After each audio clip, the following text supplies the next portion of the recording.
late March. Parsons is at training camp but is not practicing.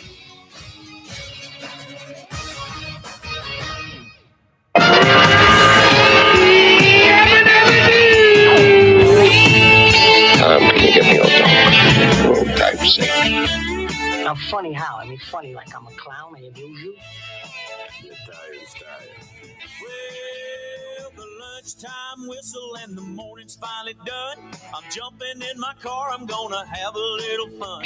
The Doghouse Network's on my radio dial. Big Dog's taking care of business for a while. If you're listening to another station I don't understand, 'cause nobody does it like Thom Abraham. Give us a call, Steve. He's a northern-bred, southern-fed, slick-talking guy.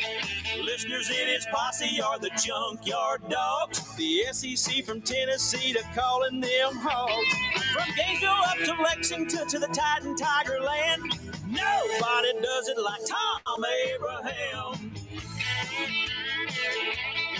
I guess I'm on here. Am I on? Can somebody respond? And good afternoon, everyone, to a Throwback Thursday that has a feel of a football Friday. Come on, Joe. All right, Joe. All right, Joe. Joe's begging me to. He's like, you got to play this. It's like football Friday. See, we're going to be bumped tomorrow for Braves baseball. So today we're rolling out round 2 of the Future Fecta. So it is a Throwback Thursday in which we're going to be playing all NFL music in honor of tonight, where we get an NFL football game for about, 8 plays probably, between the Lions and the Chargers. It is the Hall of Fame game, and as David Moulton told us yesterday, every Thursday night between now and January 14th, there's a football game.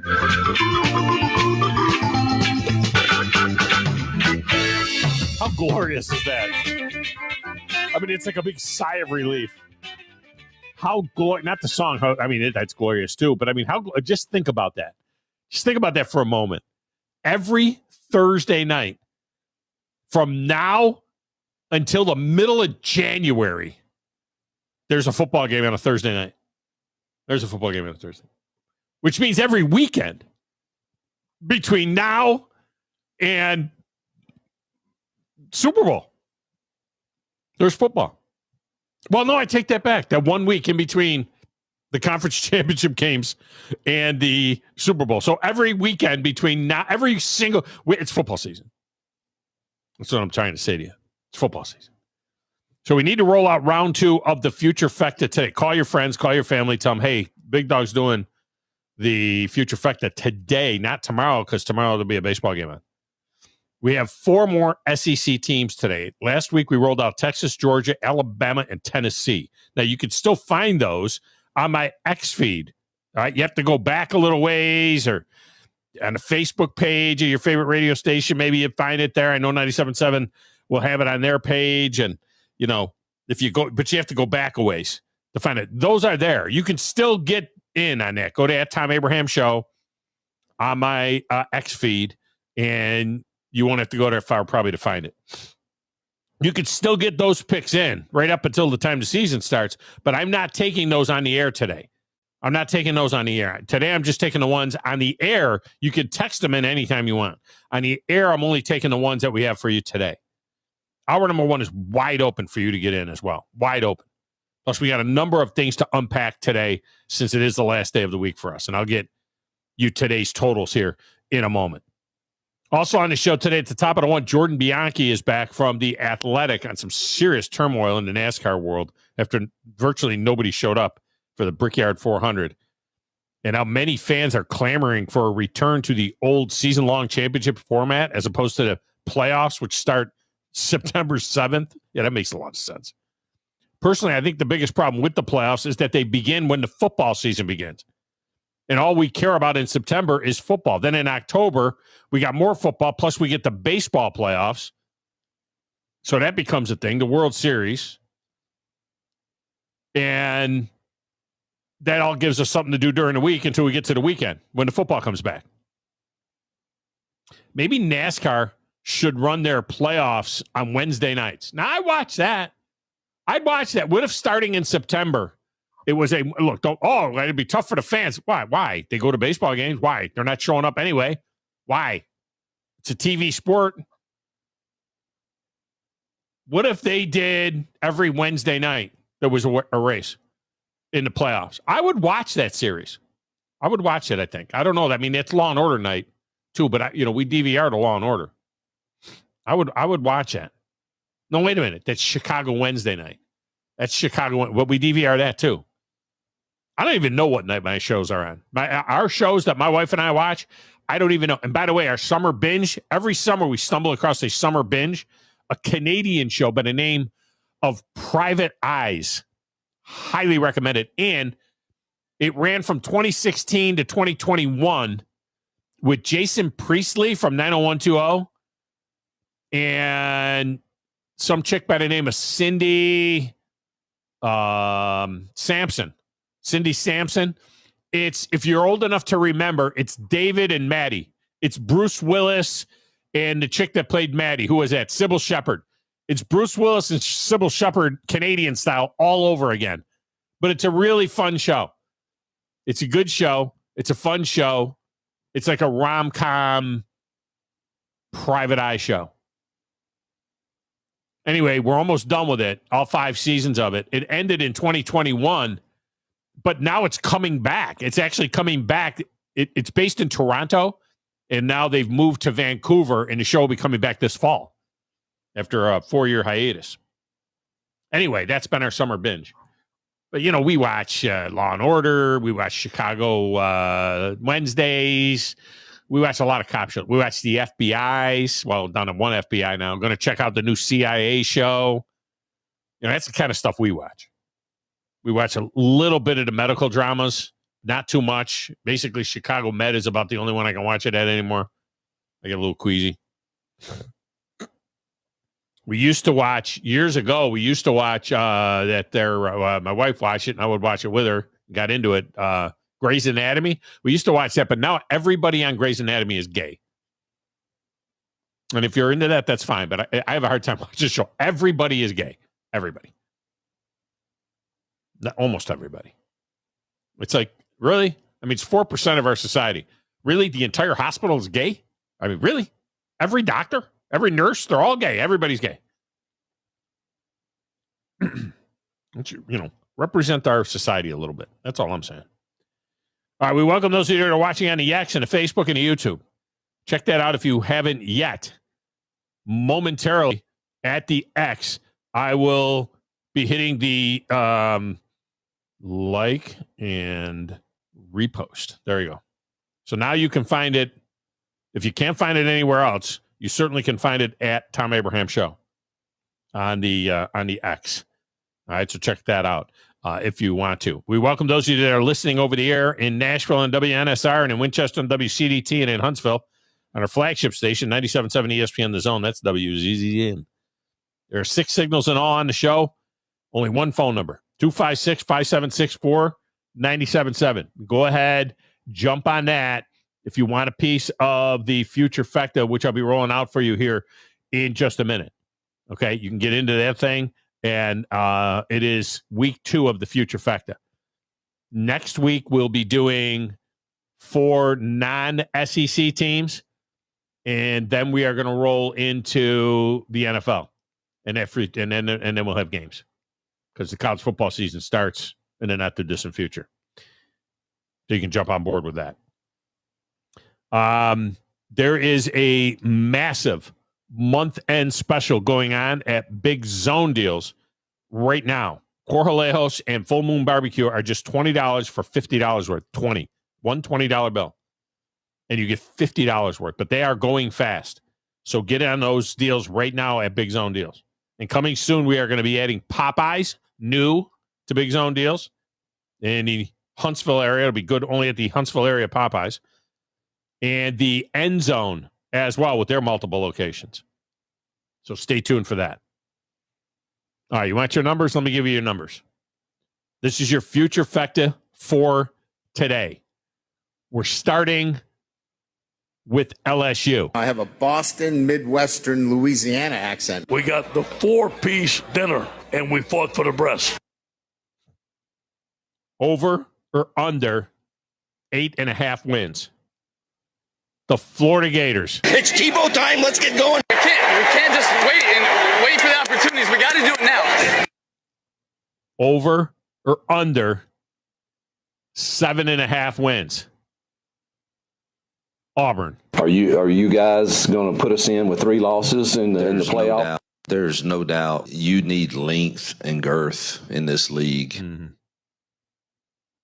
Critical. You. Over or under 7.5 wins. And for you, Nashville. Vandy. I'm standing here on the Tom Abraham patio of the Vanderbilt football facility.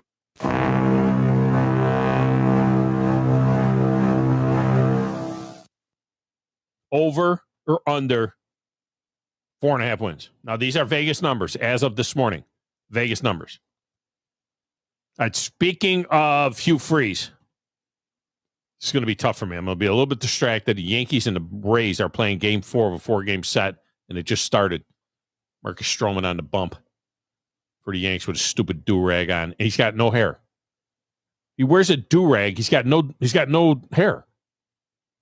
He's like a skinhead. He's got like a really tight, like a brush cut, and he wears a do-rag. So un-Yankee-like. Anyway. Speaking of Hugh Freeze acknowledged yesterday that he asked defensive coordinator DJ Durkin to go easier on quarterback Jackson Arnold in the spring. Freeze said that the offensive coaches were working closely with Durkin regarding practice plans. Quote, the number one priority for practice is to get our quarterback to leave the field confident. Close quote. Really? Really? That's your number one priority? To have your quarterback feeling good about himself? So the whole number one priority, not how you play defense, not how the running backs work, not how the line fits in their blocking assignment. The whole number one priority is that your quarterback leaves the field with a good feeling. And even if that's, and I get this, by the way, because I can tell you, having scripted practices before and sat in that room, you know, when you script team up, do you think that the offense does that on their own and the defense does? No. What happens is the offensive coaches and the defensive coaches sit in a room together like they're playing Madden, and the offense scripts their offense, the defense scripts their defense, knowing what each other is going to run. And you'll say, listen, if you're a defensive coach, you'll say, listen, give me a 5-wide look. I want to see how we adjust defensively, make sure that we, get our proper personnel on the field. Or the offense will say to the defensive coach, okay, I want you to give me a blitz off the tight end side here, and we're going to have something in there to see how we react to it. You do that privately, and even if you're setting it up for your quarterback to look good, you do that privately. You don't say it. You don't go on the TV and say, all right, we're trying to make our quarterback look good. You don't do that publicly. I mean, the kids, you don't think the kid's watching the TV? He doesn't see that? The kid sees it, and now he's thinking, look, am I really doing well? Or are they laying down for me? How does the rest of the team react to that? We got to make little Johnny look good. Or in this case, little Jackson look good. How does Jackson Arnold react to that? If I'm Jackson Arnold, I'm sitting there like, give me your best. I got to be like, listen, just bring it. If I'm Jackson Arnold, that's what I'm saying. I'm embarrassed if I'm Jackson Arnold. Oh, coach went on there and said, look, we our coaches are working together good to make sure that our quarterback looks good and leaves the field with a good feeling. I mean, I don't know. I don't know what's going on there. I really don't know. All right, over there in Mission Control. Playing the platters that matter, the stacks of wax. Definitely not a Hugh Freach apologist.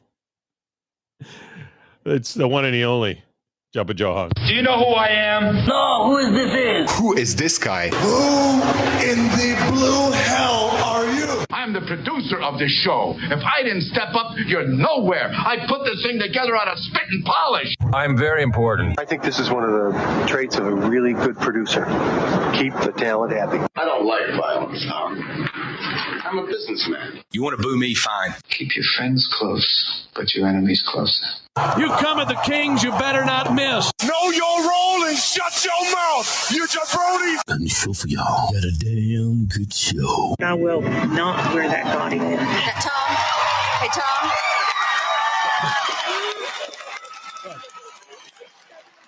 Joe, I'm not piling on. I'm just going to say, even if that's your plan, even if that's your number one priority, to make sure that, let me read this right, and the number one priority for practice is for our quarterback to leave the field confident. Okay, even if that is your number one priority, you don't say that publicly so that the kid knows that you're rigging it for him. What's the matter with your coach, Joe? Oh, no, don't call him my coach. He is not my coach. I believe he's the scum of the earth. But it is he's absolutely clueless about, again, he's clueless about the way to develop a quarterback. He hasn't done it right ever. So, I mean, why should we say that he's going to do it right this time around? So, he did good with Malik Willis. I mean, no, Malik Willis, no, because no, he didn't do good with Malik. No, he didn't. Titans had to literally build him from the ground up after they got him on the field because he was so awful. But he wasn't going to be drafted. When he was at Auburn, Malik Willis was a disaster. He wasn't going to be drafted. And then he goes to Liberty, and he becomes a second-round draft pick. But the skill set was, I mean, there's a reason why he's still not a starter in the NFL and why he's not even really sniffing. Yeah, he's like not even coming close. Whenever he was starting for the Packers, they had to basically take like 60 pages of the playbook and just throw it out and be like, all right, these are the ones we're running. These are the only ones you can run. So, no, he can't develop anything, and he's never has. And so this is the way that we are with him. And, between that and the fact that he lets a guy that right now has been accused of domestic violence continue to play on the team before the court hearing. I mean, he's a great guy. He's a really good guy. Yeah. Great coach. Yeah, he's good people. I mean, and I'll be honest with you. Again, having been in the room, not their room, but having been in the room scripting practice, actually often the exact opposite thing goes on. Often what the offensive coach will say is, I want to put my quarterback under stress. You want to do the exact opposite. I want to see how he reacts to this. All right. We've got we got a smoke screen called here, or we've got a RPO where we're coming off the edge and we're going to try and hit the slant. And I want you to bring heat right off the edge, right in his face, because I want to see how he reacts to that. That's usually, that's you. The defense, you say the same thing. I got a defense that's on an island out there on the field side.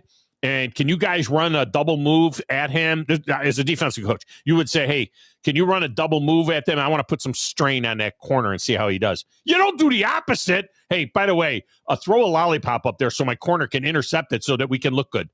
Hey, what is that? And the whole idea of the spring is you want to give them something that they can go into the summer and they can work on, so that when they come into the fall that they've gotten better for it. So now what you're saying is that you haven't done anything in practice that he really needed to work on going into the summer, into the fall now. And now is when you're going to be finding out if he's going to be able to do anything that you really want him to do. The whole plan is asinine with the way that it is. Yeah, heck, I'd be smiling the way that he was too at SEC Media Days. Because if he thinks that this is going to be like this, then he's sadly mistaken about how difficult it's going to be to play quarterback in the SEC, because he hasn't been tested. And I don't understand why you're not testing a guy that has already played a season of SEC football. Like, it could be different if it was Deuce Knight, the backup, the freshman that just got onto the field and on the campus. Yeah. It's a guy that's already played. He's already seen these defenses. But this mindset is continuing now. He said that was in the fall, but he said that that our coaches, he has the coaches working closely together regarding practice plans. He's talking about now. This isn't even just for spring ball. He's got his defensive coaches working closely with the offensive coaches, because the number one priority is for the quarterback to come off the field feeling confident. That's the number one priority. Let me tell you something. Before we get to the break, and we are wide open for phone calls for the first hour, if you want to get in on the trifecta. We got LSU, Florida, Auburn, and Vandy. in the future factor. 256-576-4977. I want to tell you, Joe, something. You know how every once in a while you see something in sports, things that you love in sports. We could do a segment on that. Things that you love in sports. Okay, I'm going to give you one right now. A thing that I love in sports. The Yankees and the Rays are playing right now. Paul Goldschmidt popped up just behind shortstop. Okay, it was a routine play for the shortstop to go into the grass, maybe 6-8 paces, and catch the ball. Well, it's daytime there, and the shortstop lost the ball in the high sky, and the right fielder was coming in, the second baseman, there was like 4 of them all over there, right? So the ball, nobody gets to the ball, and the ball hits literally, I want to say 15 feet into the grass, right? So it would have been a routine off the bat. If you're Paul Goldschmidt, this is a route. Oh my gosh, Giancarlo Stanton just hit one to New Jersey. Holy crap. Giancarlo Stanton just hit a 450-foot home run, but the Yankees up 3-0. Anyway, it was a routine pop out to the shortstop, right? When that ball came down and hit the ground between the 4 guys, Paul Goldschmidt was standing at second base. I love that, Joe. That's something in sports that I love. That's a guy that busted it out of the box on a routine pop to the shortstop, busted it out of the box so that when that ball fell to the ground, he was standing at second base. And you know what? Cody Bellinger followed it up with a routine single, and Paul Goldschmidt scored. Something I love in sports right there. Stop me if I'm lying, Joe. Sorry, I've got like 6 voices in my head right now, and only 3 of them are actually really human. Yeah. So it's, I heard part of that about it. Yeah, you love the hustle. That's the right way, right? When they say playing the game the right way, in baseball, they say that a lot, playing it the right way. That's the right way. Pop out to the shortstop, and the guy's standing on second base when the shortstop can't make the play. That's playing it the right way. Sorry, I was actually paying attention to the fact that like the number 2 player in the country is just committed on the Pat McAfee show to go to Oregon instead of Alabama. Oh, okay. Yeah, that was also what I was paying attention to, because it's happening right now while they're at Canton. So it was down to Alabama and Oregon, and he chose Oregon over Alabama. So we're trying to figure out how many zeros are behind that one that he's probably getting from Phil Knight. Well, and we have that story in terms of.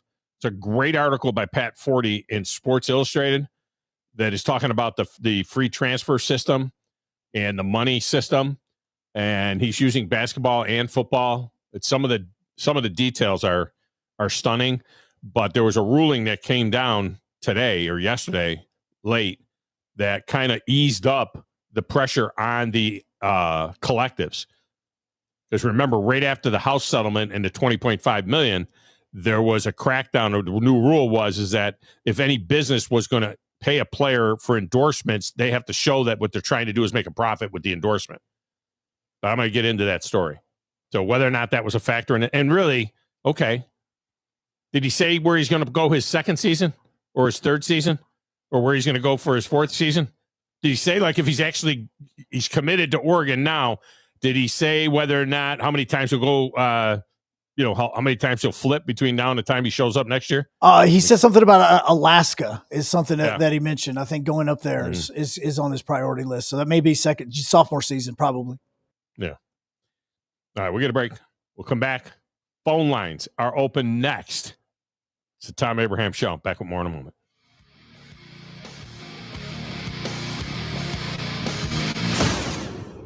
You've seen those beautiful epoxy floors in a garage or carport area and have probably wondered, how can I get that done?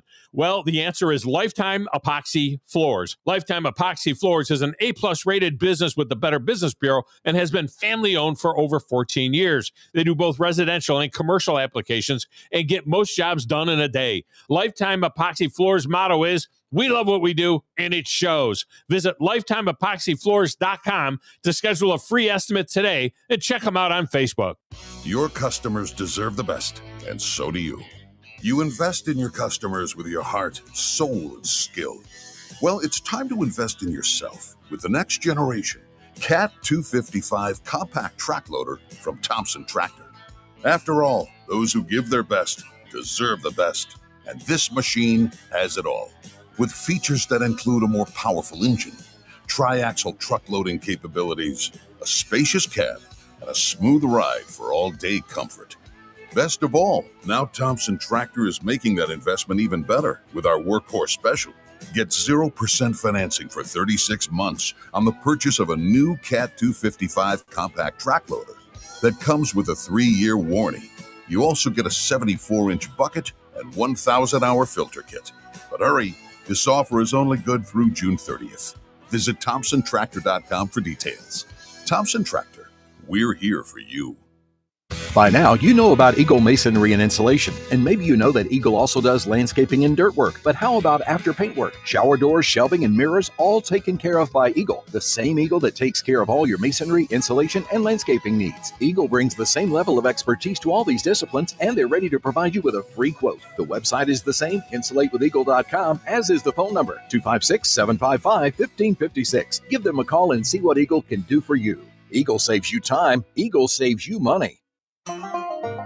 It's the Ford Summer Sales Event at Woody Anderson Ford. Hey folks, Bobby White back again, and I'm here to tell you now is the time to get the Ford you've been thinking about. From 0 down leases to 0% financing, we've got it going on this summer.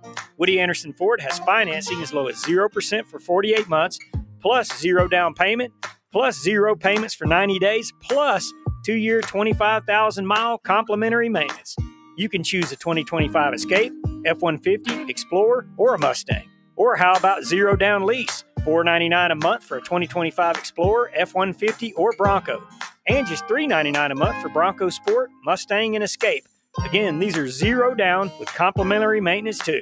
This is a 36-month lease with 0 down, 0 security deposit, just tax, tag, title, and your good credit. These offers end 9/2/25. It's our Woody Anderson Ford Summer Sales Event. So hurry on down. I'm Bobby White, and I hope to see you soon. Thom Abraham here for my friends at Your Home Window Company. When it comes to replacement windows, exterior doors, or new window screens, Your Home Window is the answer anywhere in Huntsville, Athens, Decatur, or Hartselle. Your Home Window windows and doors are made here in the USA and come with a lifetime warranty. When replacing those old windows or doors, Your Home Window has the solution for you. In-home estimates are always free and financing is available. Learn more at yourhomewindow.com and see clearly with Your Home Window. Visit yourhomewindow.com to make an appointment today. The state's largest orthopedic group is growing to meet the needs of the patients in our community. The Orthopedic Center has long been the most trusted name in orthopedics in North Alabama. So as our area continues on the fast track, so does the need for premier orthopedic care anywhere and anytime you need it. TOC is proud to announce the opening of our new locations in Albertville and Hampton Cove, along with the grand opening of our newest office in Decatur. These clinics will offer the same high-quality orthopedic care you have come to associate with TOC, with the convenience of being closer to home. As a patient, your time is your most precious asset, and we recognize that at TOC. That's why we are also proud to announce the opening of our urgent ortho clinics to handle those bumps and bruises that need prompt attention. These clinics are available to care for acute orthopedic injuries with no appointment necessary. With 38 physicians, 20 centers of excellence, and now more than a dozen locations to serve you, TOC will continue to be the name you turn to for the best orthopedic care at the right time. Visit our website at visittoc.com for more information. TOC, helping you live a better life. 97.7 ESPN The Zone.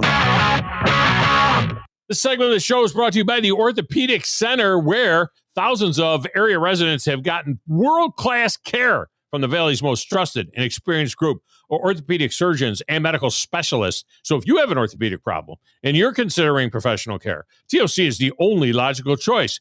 Whether you have a work-related injury or got sidelined playing a sport you love, you need the best care, the best physicians, the best facility to get you back in a game. And I think you're going to agree that the Orthopedic Center is right for you.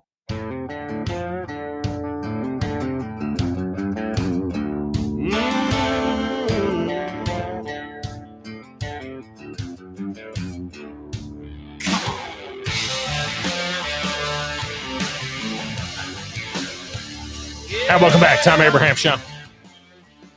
No, Joe, that one was good. That was the one I said stays the same. You were good. Okay. Yeah, I was working on other things. I looked over and went, oh, crap. No, that one was good. That one's good. Joe and I talking about stuff from the... So Tank Jones Jr., St. Paul's down in Mobile, committed to Oregon. course, you never know what the money is, and it's too bad that from a cynical standpoint, that's what we look at now. But it is interesting. I mean, first of all, the kid's out of Mobile. Secondly, it's a commitment. You don't sign anything now, so who knows? Yeah, if you think that Alabama, Texas A&M, who the others were in the running, are going to lay off the kid, well, he's committed to Oregon now. Yeah, good luck with that. The kid from Mobile wants to go to Oregon, right? The rumors that are out there, Joe, is $15 million. That's what it was. $15 million signing bonus. $15 million. Is Nike the only quote unquote collective donor that could actually put in something to the NIL Go and be like, hey, yeah, we're giving him 15 million and it's because of X. Like it's because we're doing a national commercial with him. Yeah. And you'd be like, makes sense. Yeah. Well, this was the story that broke today. Dan Murphy has it at ESPN.com. The College Sports Commission, this is this new group that is supposed to clear all NIL deals. The College Sports Commission has loosened its blanket prohibition on athletes receiving payments from NIL collectives. You know when they put that in, Joe? When they put the blanket prohibition on athletes receiving NIL payments, collectives, they put that in July 1st. Yeah, it was part of the deal. Yeah. Yeah, today's July 31st. It lasted a month. It's the quickest they've ever worked on anything in the NCAA's history. Wait, they went the wrong way. They went the other way. It says the collectives and evolving industry built to funnel money to athletes at a particular school will still face significantly more scrutiny when trying to sign deals with players than they had in past years. That's the memo from the committee, which revises guidance in its first 3 weeks. That revises guidance it first issued 3 weeks ago, and the first notable scuffle under the industry's new enforcement structure without needing to return to a courtroom. However, it provides more of a punt than a definitive answer to an essential question for the future of how major college sports will function. In other words, will wealthy teams and their boosters be able to game the system designed to create competitive balance? Now, is there any irony that Oregon has the number one recruiting class in the country when they have one of the biggest donors in the entire country in Nike?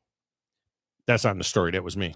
Now, the new rules, this is part of the story. The new rules say that athletes and collectives have to show that each deal that they sign requires the athlete to promote a product or service that is being sold to make a profit rather than just being a vehicle to channel money from boosters to athletes. And the collective might need to show documentation of the entity's effort to profit from the deal, according to the memo.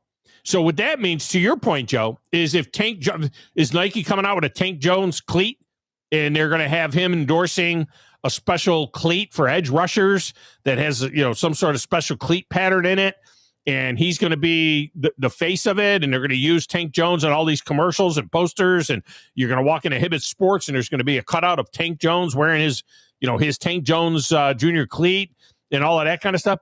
If that's the case, that's what they're saying. But here's the reality. In a free market society, this is going to get challenged over and over again.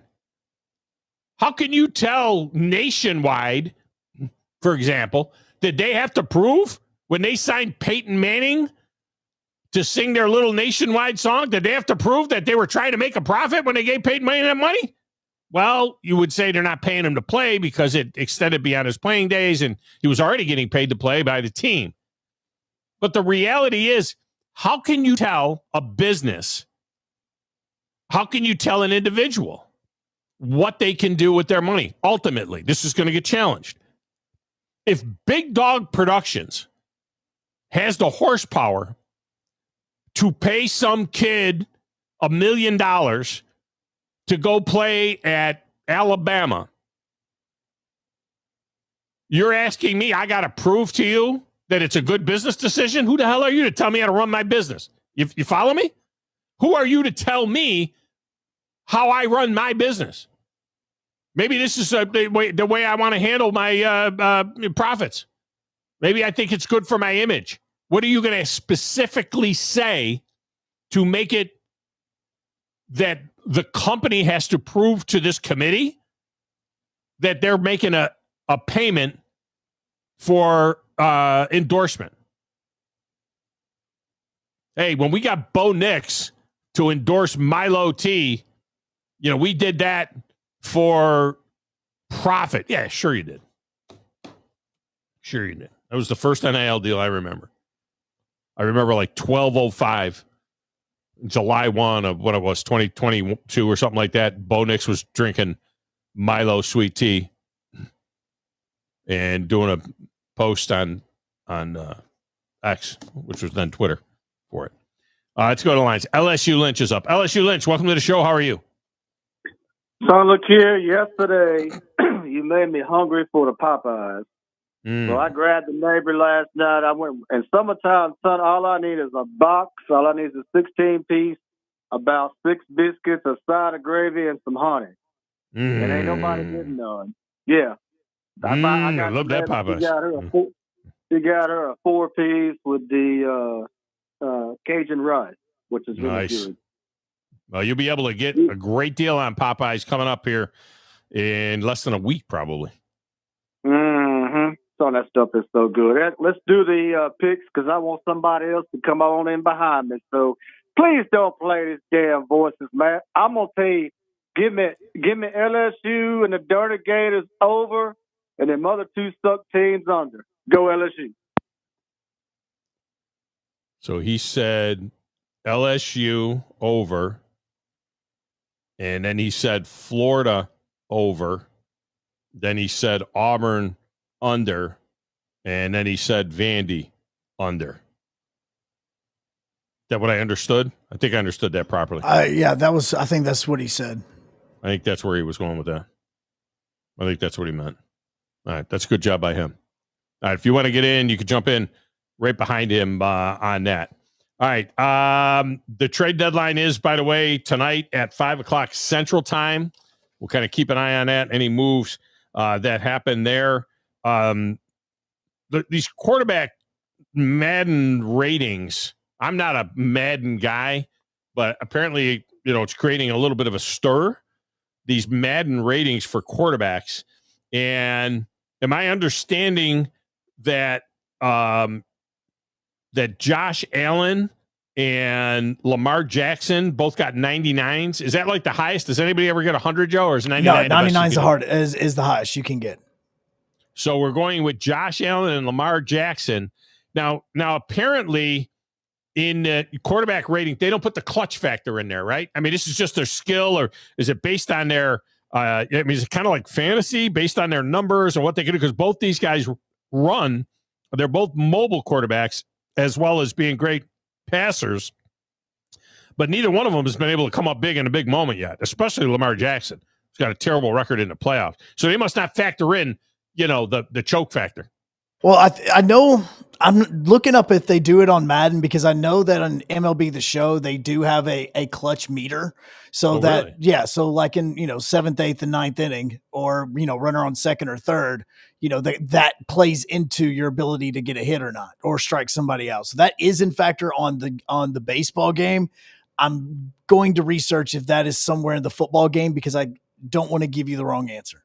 Because if the clutch factor was in play, Patrick Mahomes would have to go to the top of this list because he's the dude that comes through.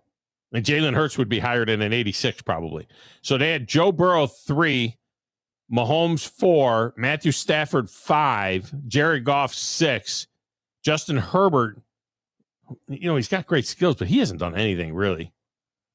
7, tied with Jalen Hurts at an 86 rating. Baker Mayfield with an 85 is 9, and Jaden Daniels 10.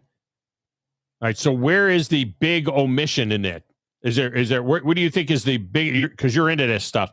What do you think is the biggest omission or shocking thing in those quarterback ratings? I think the most shocking thing would be somebody like Jalen Hurts or Baker being as low as they were with their rating. Is probably you think Baker should be even higher? Well, it's just if you're going based on your stats, your throwing ability, things like that, because these numbers are going to be adjusted through the season and players take this very seriously. So, it's hard for you to start off as an 85 and finish the season as like a 92 or a 93 overall. So, I'm curious as to why he's an 85. Like, what is low? Is it his midfield game? Is it his long ball? Is it short intermediate passes? Like, what is it that is causing him to go down to an 85? I was curious about that part. And with Jalen Hurts as well, as if you're talking about leadership, clutch factor, that sort of thing, then Jalen Hurts should be higher than that, because that also plays into why he's so good. Yeah. I mean, maybe that's why he's where he's at. It could be that's why he's where he's at, and he would be lower if he didn't have the clutch factor. I don't know. Shedeur Sanders, by the way, 67. Is that good? I don't think that's good. No, that's not good at all. No, absolutely not. He can't get a rep in practice. I mean, they're having a hard time getting him out, on the field and getting him some reps. Everybody's gaga over him. All the Cleveland Browns Twitter is all like, "Oh my gosh, legendary." Guy drops a dime on a 7-on-7 drill, underwear, and they're like, "Look at him step up in the pocket," or in a team up. They're in a team up drill, and he's holding the ball for like 4.5 seconds because you can't sack the quarterback. The guy's got defensive guys all around him, and he's stepping up. Look at him climb the pocket. Oh my gosh, he looks like Tom Brady the way he climbs the pocket. I'm like, people, he was sacked 3 times on that play. The DB gave up on the play. Oh, look at him hit the long ball. Look at him find the open receiver 40 yards downfield. Like, that was like 7 seconds. The DB is like getting a drink. What are you talking about? I love the way all camps. Cam Ward. Oh my gosh.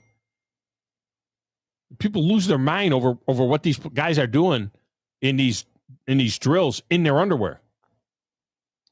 They're not live. The quarterback's not live. You can't touch him. You got to stay away from him. You can't even get close to him. Don't want his hand to hit you in that, hit the helmet or anything. It's ridiculous. And how do you, on what basis is Shedeur Sanders is a 67 and Dylan Gabriel is a 66? On what basis do you grade guys that have never played in the league? How is one a 67 and the other a 66? I don't even know how they figure that out. I don't know. Bad. All right.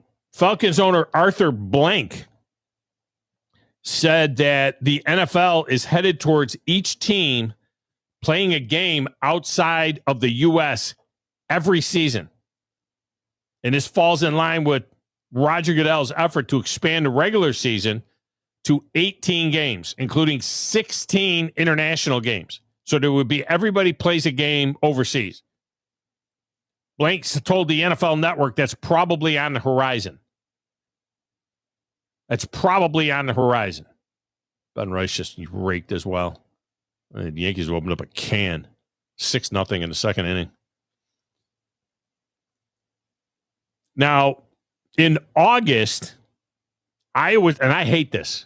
I hate this, by the way. I don't understand why we are pushing our game overseas. Why do we have to do that? We don't see international soccer teams playing regular season games over here. The Premiership doesn't have Manchester United playing Chelsea in Boston. They don't do that. Not in a regular season. Why are we taking our game away from our fans and taking them over there? Now, in August, this is starting to creep into college football. And the Big 12 is talking about wanting to play more international games. In August, Iowa State and Kansas State are going to play a Big 12 league game in Dublin, Ireland. Brett Yormark says, quote, "The game in Ireland is an impetus for future global expansion, and I'm all in on it." Next season, TCU will play North Carolina in Ireland. Now, that's not a league game, but it's a Power 4 game. Now, when asked about the SEC going abroad, thank God, Greg Sankey just dryly said that the SEC strength is rooted in its communities and the passion surrounding the sport within the region, suggesting that international games aren't necessary to maintain or enhance the SEC's profile. In other words, we don't need to take our games overseas. Why am I taking a game away from Knoxville? Why would I take a game away from Columbia, South Carolina to go overseas? Why would I do that to the people in Auburn? No, they may want their game to go overseas. But why? Sankey made it clear that the SEC's focus remains on its current structure and the traditions that define it. Oh, gosh. I don't know how much longer Greg Sankey is going to be the commissioner of the SEC, but we can only hope and pray that the next commissioner of the SEC also maintains that the SEC will not only remain geographically correct, as he said, it's the only conference left in America that's geographically correct. Well, assuming that Oklahoma and Texas are. Well, they all border states. Every state is bordering another state in the SEC. The southeastern part of the country is large now. It involves, yes, I know it's a day and a half's drive from South Carolina to Austin, Texas. I get that. But it's still, you know what I mean? It's a big part of the country. I get from Columbia, Missouri to Gainesville, Florida. That might take you a little time to get there. Probably a day and a half drive. That's not the point.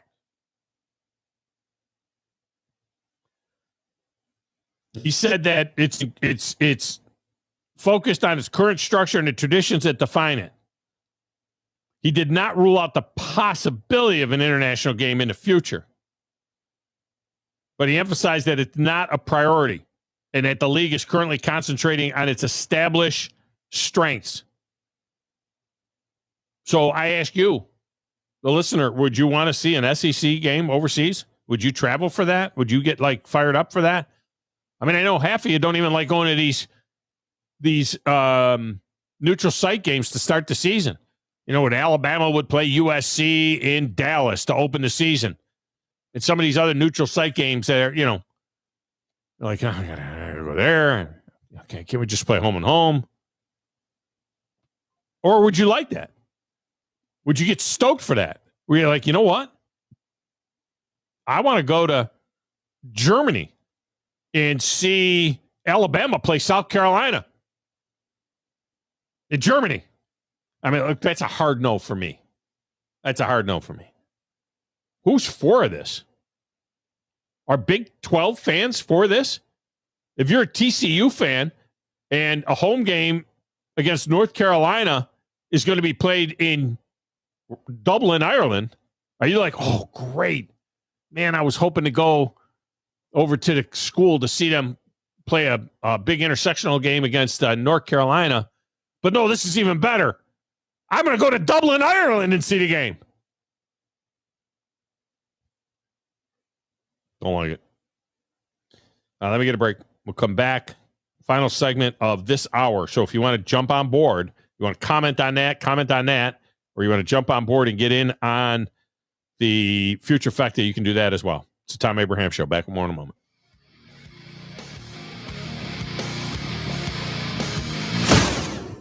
You're listening to the Thom Abraham Show with Joe Hunk on 97.7 ESPN The Zone.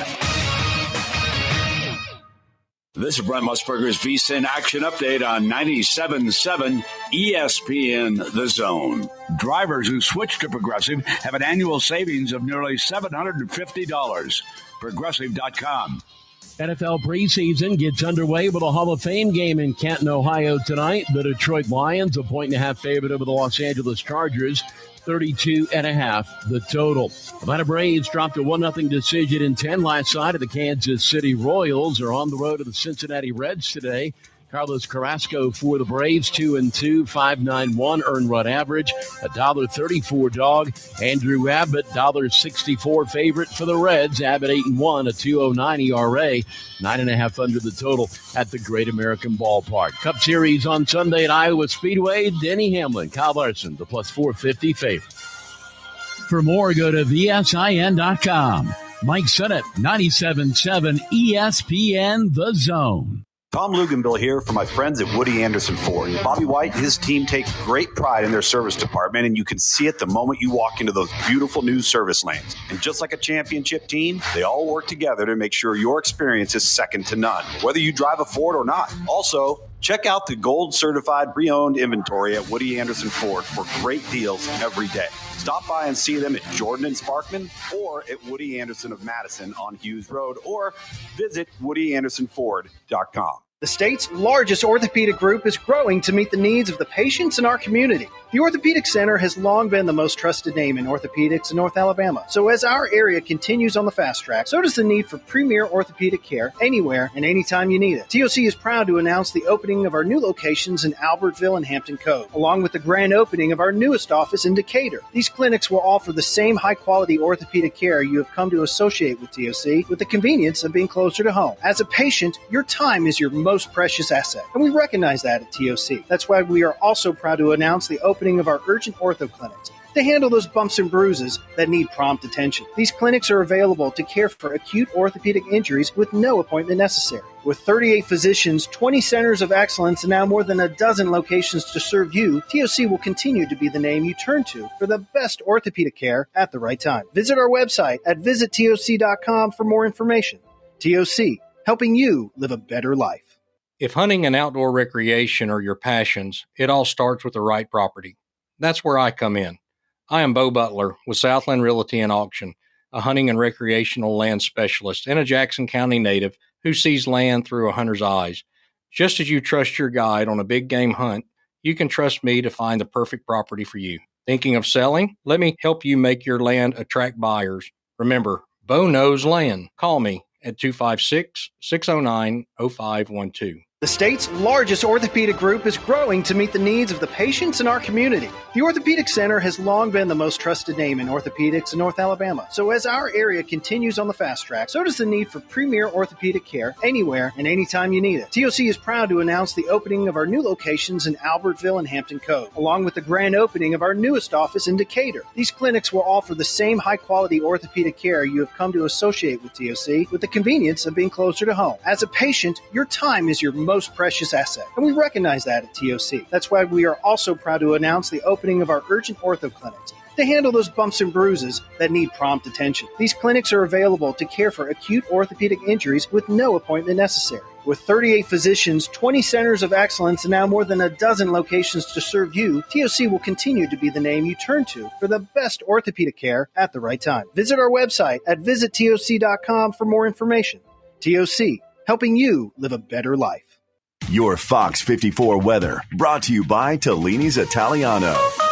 I'm Chief Meteorologist Dorton Dressman. A partly sunny sky this afternoon. Once again, temperatures climbing into the low and mid-90s. Scattered showers and thunderstorms are going to be possible through the heart of the afternoon, early into the evening, maintaining an opportunity for rain as we head into the overnight. Temperatures dropping into the mid-70s. A partly sunny sky for your Friday. We are going to be a little bit cooler. Highs climbing into the upper 80s and lower 90s. Your Fox 54 weather, only on 97.7 ESPN The Zone. This segment of the Thom Abraham Show is brought to you by my friend Ross Roberts and his crew down at Valley Equipment Rental. You know they got two locations. They got the one out on the North Parkway. You can see some of the big stuff they've got up there, the big track hoe excavators. They have got the mid-size excavators. They got dozers up there as well. And then, of course, on the South Memorial Parkway, you can find everything else that they have as well. It's Valley Equipment Rental. Contractors, homeowners, it's for everybody. Valley Equipment Rental. Two locations, North and South Parkway.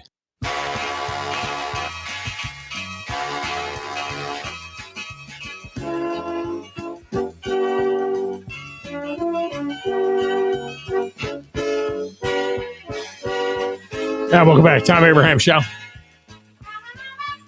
Oh, look who it is. We were calling for him last week when we got the Future Fecta started, but he waited until the day of the first NFL preseason game of the year to get in. It's Paulie in the Cape. Paulie, welcome in. How are you?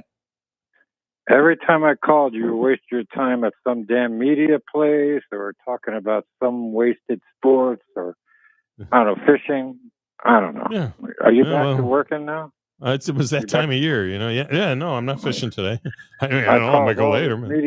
It's media day. We got to talk about media stuff. And yeah. It was SEC Media Day, yeah. Right. But anyways, today, football starts, and 3 weeks later, it's going to matter.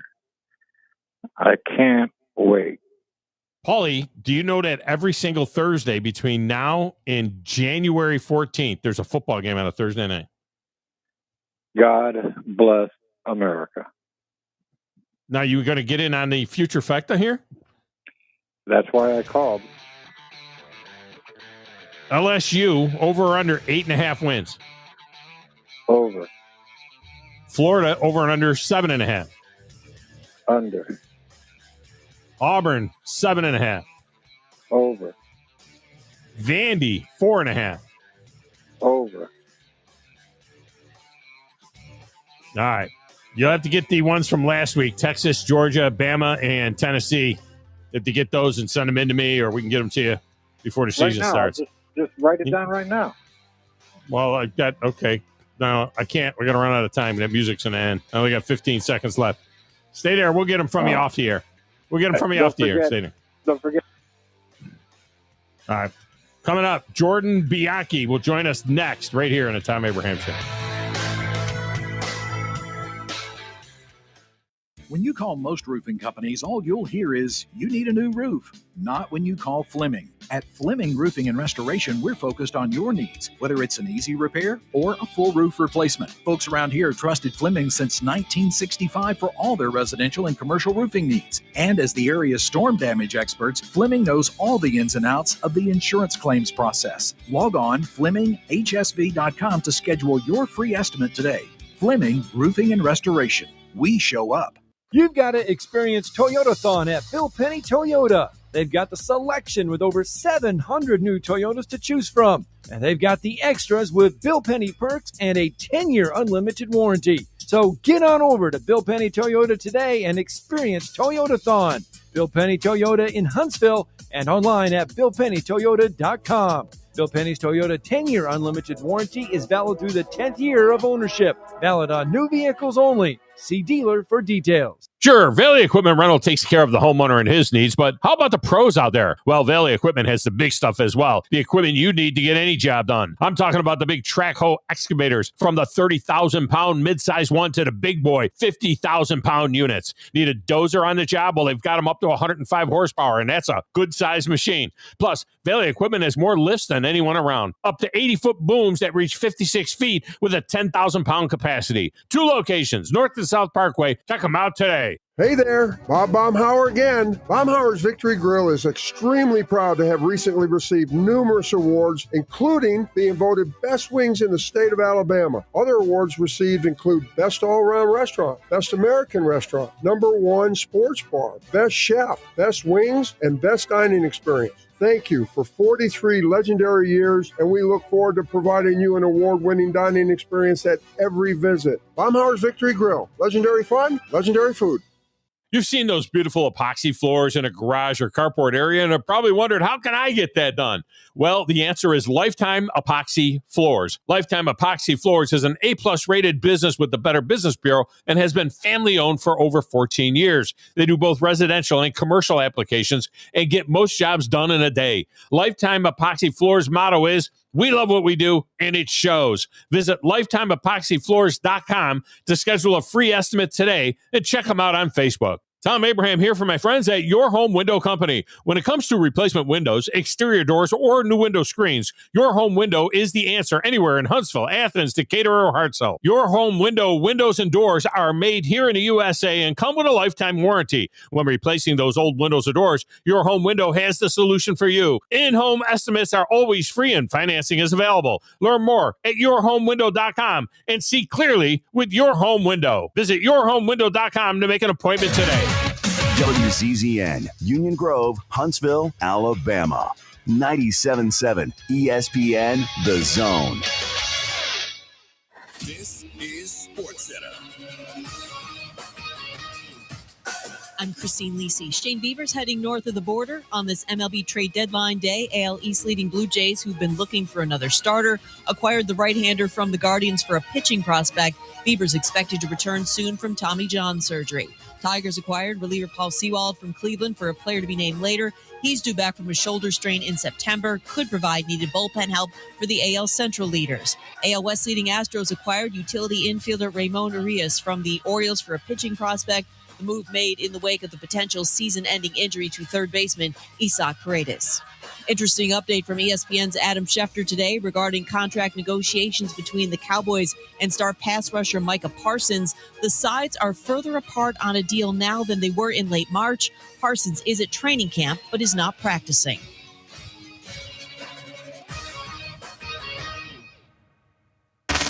You need to be more like a dog. Like what you guys are doing. You've got your fingertip on the pulse of your listeners. You guys know what they're talking about. Be a dog. God bless the show. You are the Messiah. We need more dogs. This is the best show on radio. The big dog, Thom Abraham, is here with you. Hey, I see you. Hey, I see you, dog. So settle in and get your bark on.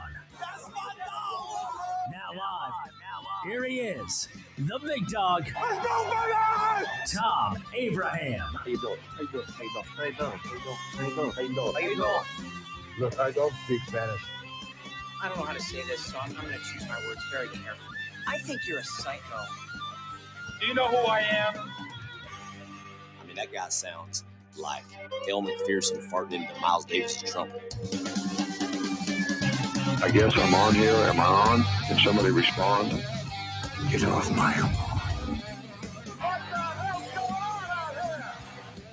I have to drag my Yankee ass out of here.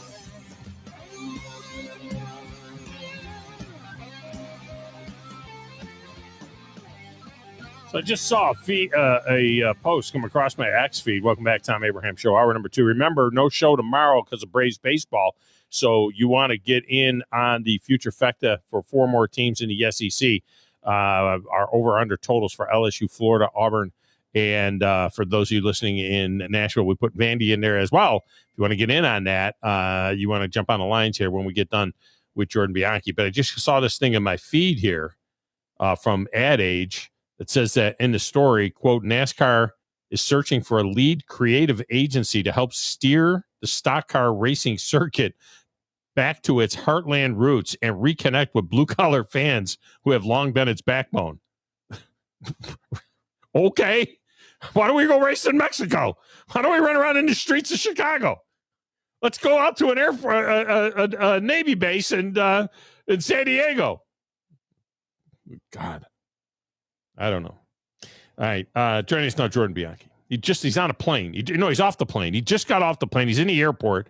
He just came from high-level meetings at NASCAR to figure out how we can get people to go back to the Brickyard 400 and what to do about the playoffs and all that other kind of stuff. Is that right? I mean, you were meeting with the France family and whoever the muckety-mucks are, trying to steer them back into relevance, or what are you doing? I mean, they're on the path back. I mean, ratings are up, attendance is good, and I know people watch the Brickyard 400, and you look at it, and there's a lot of empty seats, but you got to remember that place holds 350,000 people. The attendance for this year's Brickyard 400 was right around 70,000. You compare that to North Wilkesboro or Martinsville or any number of other places, that's going to far exceed that. So NASCAR's doing a lot of right things right now, and it's an interesting report out there because, I mean, you certainly have to maintain your connection to the blue-collar fan, absolutely, and that is important. And NASCAR has learned that lesson very hard over the last 20 years or so. But you also have to do a good job of making sure that you go and bring in new fans. And you can't ignore the fact that NASCAR has an incredibly older demographic, and that's not a good thing for the growth of the sport. So it's a delicate balance, but I think there is a way to balance the old with the new, and it's a very fine line you have to walk, but I think NASCAR can do it. All right, Jordan, I love you. But you're reading from the book of Gluck, I think, here when you tell us about the 70,000 at let's say even if it was 70,000. They don't even give us a number, right? NASCAR never really gives us a definitive number. I mean, was it 70? All right, so we're gonna go with 70,000. I thought it was 50,000, but they're gonna say 70,000. But look, man, for the first 20 years of that race, it was over 200,000. I mean, you know it, I know it. I mean, even if it was 70,000. They didn't tarp off, and the 350 includes the infield. It's 250 in the stands. The stands were pretty much packed back in the day, and the racing wasn't any good then either. I mean, let's be honest with you. The dirty little secret for the Brickyard 400 is it's not real racy for NASCAR, but it was always a thing, right? I mean, for 20 years, over 200,000. That was a tough look, man. That was a tough watch on TV. it's not easy to do, but the racing isn't good, and the time now versus then is more competitive than ever before in terms of eyeballs and attention and everything. And ever since the tire debacle in 2008, it's been tough sledding there in terms of getting people back. I mean, the only encouraging thing is that you're definitely on the up crease. And again, what rate, you're not selling out 100,000 people, with the exception of Daytona 500 at most tracks nowadays. It's challenging to do. So It's not perfect by any means, but it's certainly better than it has been. At least it's on the uptick. Yeah. Well, and Talladega sells out, but it's smaller than it was. I mean, they tore down a lot of grandstands, Talladega, Daytona, and other places. And those places are doing well, and the TV numbers aren't bad. What do you think about the guys that are saying that the package for the Xfinity series is better than the next gen car, and that if we were running that in Cup, that it would be racier? It seems to be, a lot of people think right now that the Xfinity series is the raciest looking thing we got going in NASCAR. Yeah, I mean, listen, there's a lot of people that tell you that, and it's certainly, it depends on what you believe. But on the intermediate tracks, in the Cup Series, it's certainly better than the Xfinity Series. You go to a Charlotte and a Kansas and these other mile and a half, and you're going to Joliet next year in Chicagoland. That racing is really, really good. Super speedways, maybe the Xfinity Series, but it's an ebb and flow thing. So it just depends on what's going on and who's doing what. The Xfinity Series is really good, but that car is also extremely outdated, and it doesn't have the parity that you see in the Cup Series. So it's there's things to take from it for sure, but it's a little bit of cherry picking to sit there and say that this is, we got to do what the Xfinity Series doing. It's not realistic. Mm-hmm. Jordan Bianchi with us here, covers motor racing for The Athletic. One of the things that I don't buy is the fans that are saying, and the people that are saying that, look, ever since 25 years ago now, ever since we went to this playoff format, that's when you can draw the line that the interest went down. That's not it. I'm going to say, look, I don't really like it. I don't like the playoffs. I have an answer for it. We'll get to it in a moment, but I don't really like it. I like the old system. I like the fact that Jeff Gordon would be a 7-time champion and JJ would have won, I think, 3 and all of that. We've debated that in the past. But having said that, that's not the reason why people, why the attendance is down. I don't think it has anything to do with that. What's your thought on that? I'm with you. I like the playoff. I mean, I don't know if the format maybe could use some tweaking, and I'm certainly open to ideas, but I have a really hard time pointing my finger at the playoff format saying that's the cause of it. Honestly, to me, the cause, and one of the main culprits, I don't want to say the culprit, but I think one of the main culprits is look at the star power that you had back in the day. You had an Earnhardt, Dale Jr., you had Jeff Gordon, you had Rusty Wallace, you had Mark Martin, you had big Tony Stewart, you had big, giant characters, people who were household names. I don't know if that's the case anymore. The star power in NASCAR isn't to the level that it once was. That, to me, is the biggest thing. The marketing and the push and everything like that sponsors and teams do, I don't know is consistently at the level that it needs to. And to me, again, you need larger than life characters in this sport to build it. You need heroes. You need villains. And I don't think that's the case. You go back in the day and you had, Dale Earnhardt Jr. on MTV doing, different things. You had Jeff Gordon hosting Saturday Night Live. You're not seeing that anymore. And I think that, to me, is the biggest thing. Well, the guys, I think, were more into their brand. This is something that goes in all sports. The more money that they're making in their sport, the less active they are in doing other things, because they feel like they don't need it necessarily. And I think that the guys then were more active in building a brand than the guys are now. Now these young guys, a lot of the young guys, they just want to go out there and run. And they didn't run as long. How long has it been since Tony Stewart retired? Has it been 10 years now? Something like that? 2016 was his last season in the NASCAR. So 9 years, right? Yeah. So he was 45, 46, somewhere in there when he retired. Guys used to run longer than that. When when Dale Earnhardt went from being the villain to being the most beloved guy, and everybody lining up to shake his hand when he won at Daytona finally and all that stuff, he was like 47, 48. These guys now are gone. I mean, Carl Edwards is long gone. I mean, some of the guys that we might have saw, Kevin Harvick, the new number to jump out seems to be 42, 43 years old. Yeah. And, Now there are a couple of, the Carson, what is it? Hocevar, Yep. Hocevar. I mean, he's a guy that's got a little bit of attitude that people can hate.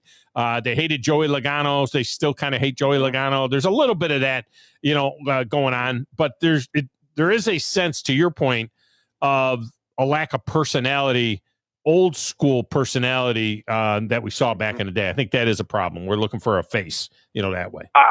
I agree. I mean, this, this is not a criticism by any means, but Chase Elliott's NASCAR's most popular driver. Well, Chase is not somebody who wants to go be necessarily the face of the sport per se. You're not going to see Chase Elliott making the rounds continually on daytime talk shows or, hosting Saturday Night Live or that. That's just not who he is. And he could be that way. And I think we're going to probably mention him here soon. And I think a guy who has the potential to do that, but he has to win consistently and build off of what happened in Indianapolis is Bubba Wallace. If Bubba can continue to have success, people know who he is. People know that name. Right. And the fact that you drive for Michael Jordan only enhances that as well. So there's a real opportunity there. I think if this can continue, and that's the question mark, then we'll see what happens. I just wish we didn't have to go down the whole, they started out with the first black driver to win at Indy, in a major circuit. And then everybody's like, Lewis Hamilton won there in an F1 deal back in 2007. So then he changed the story to, all right, the first black guy to win on the oval, at Indy. Why is that even part of the story anymore? It's like, I mean, really? I mean, the guy's daddy is whiter than us, and his mother was a black track star at UT. I mean, he's a talented driver. That's what he is. He's a talented driver driving for Michael Jordan Racing, which is, under a lot of stress right now with the whole charter thing and everything else. That's the story. The story is the race, not his race. You know what I mean? But boy, we had to go there again. Well, I mean, and there's some people that did, and I think it's testament to what Bubba's done and how far this sport has come that it's not the thing anymore. I know it's now Bubba is doing things on the racetrack and winning races, and that's getting the attention, and not necessarily being the first. Now, it's still, there's only been two black men who've ever won a NASCAR Cup Series. That's a huge indictment of the sport, and it has come much farther along than it ever has before. And there's a lot of things that still need to be done. But it does show that, NASCAR has a ways to go, especially when you compare it to other forms of motorsports, by the way. You look at what's happening in Formula One with Lewis Hamilton. Look at the NHRA series, by the way. I don't know if you follow drag racing at all, but they've had, black men win championships. They've had women win championships. So NASCAR has still some ways to go in this. Now, they've made incredible strides, and it's much better. But it is. So it's still part of the story, but because now this is, it's his third win for Bubba, it's becoming less of a first, and now he's kind of, now it's about him a little bit, which is a good thing. And there's still work to be done.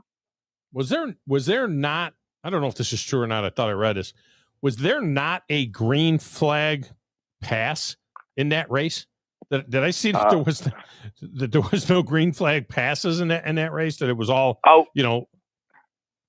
Yeah, outside of pit stop cycles, there was not a green flag pass, which is the other part of the problem. It goes back to the you talked about Indianapolis. Like, you want to get fans to the racetrack, well, you got to put on a better race.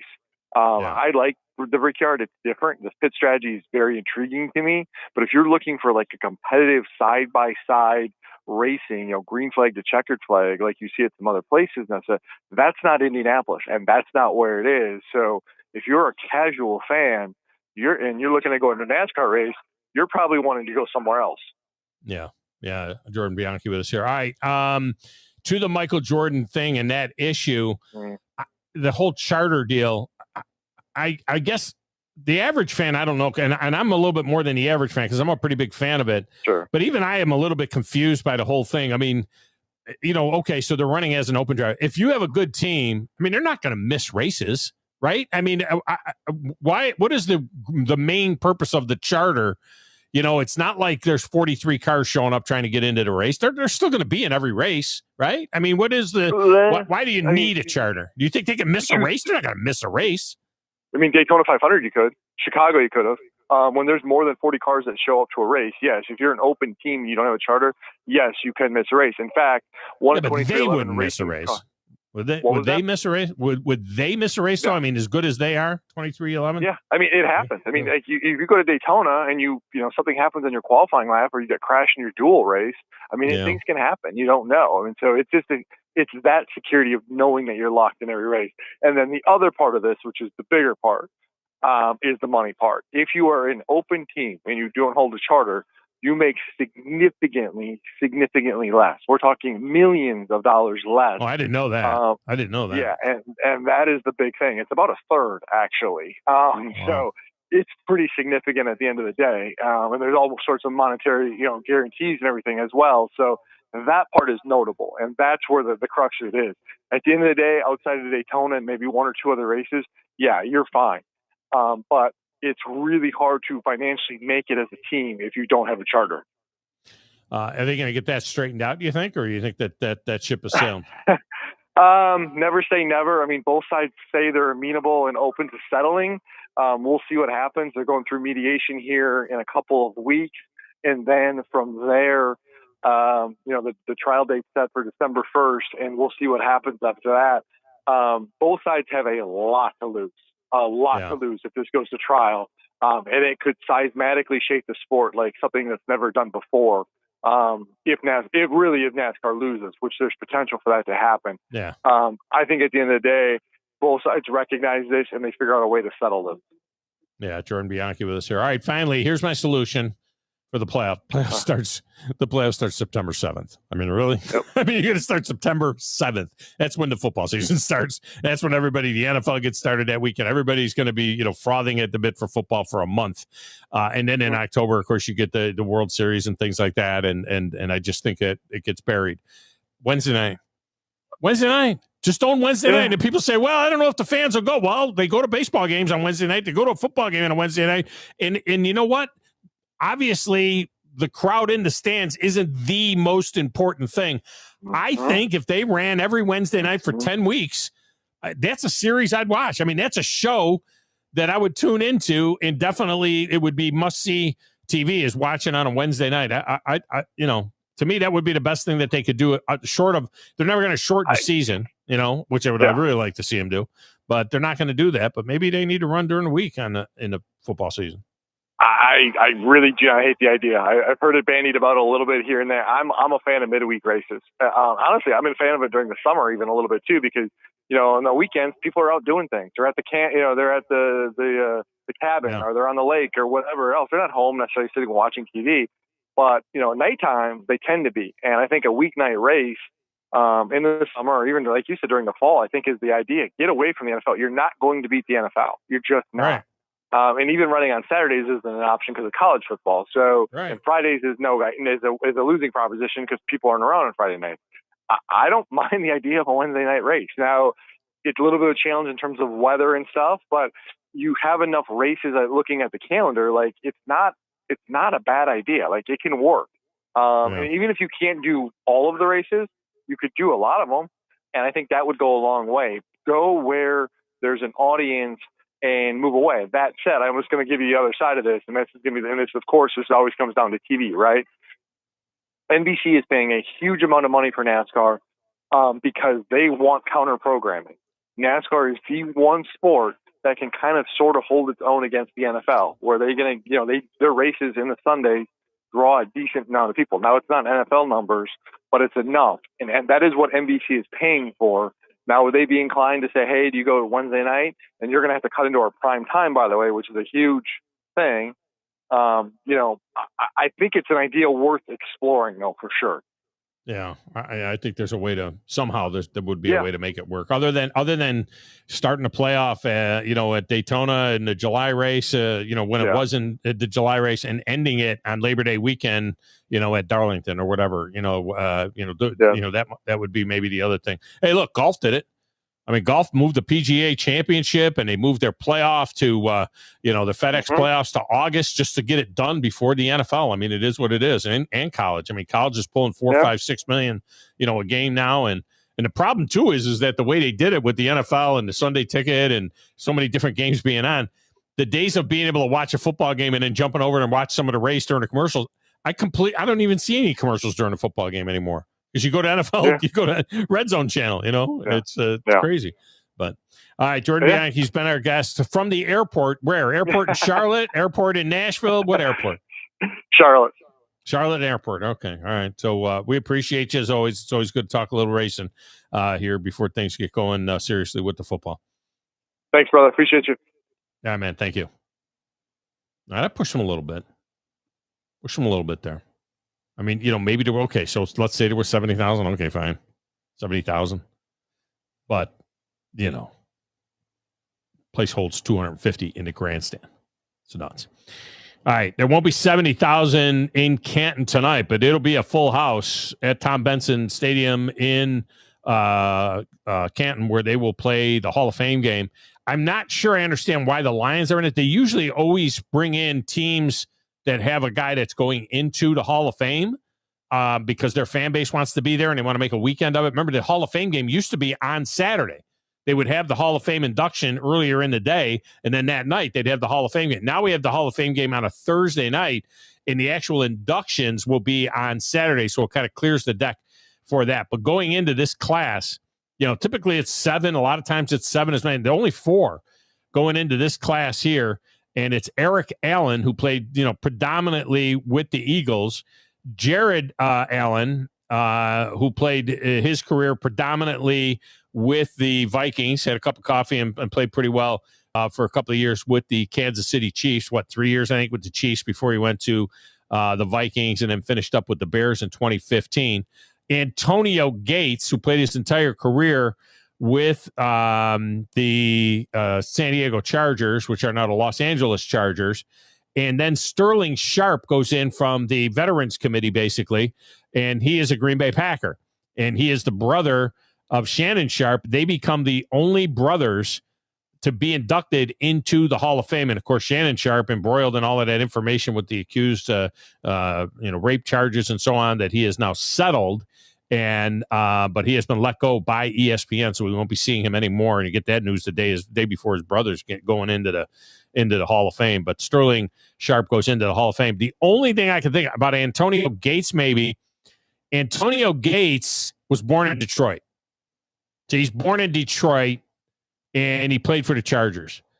So the Chargers are there for Antonio Gates. I don't know why it isn't the Chargers and the Packers, or the Chargers and the Vikings, or the Chargers and the Eagles. Not sure. Other than the fact that maybe because Antonio Gates was born in Detroit, maybe that's why Detroit is in there. I don't know. I don't know why the Lions are in there. But we have that game tonight. Now, next year, there are a couple of first-time guys on the ballot, and I'll tell you what their chances of getting in are next. Phone lines go open as well. If you want to get in on the Future Fecta, this is the time to do it. 256-5764-97.7. We got LSU at 8.5, Florida and Auburn at 7.5, and Vandy at 4.5.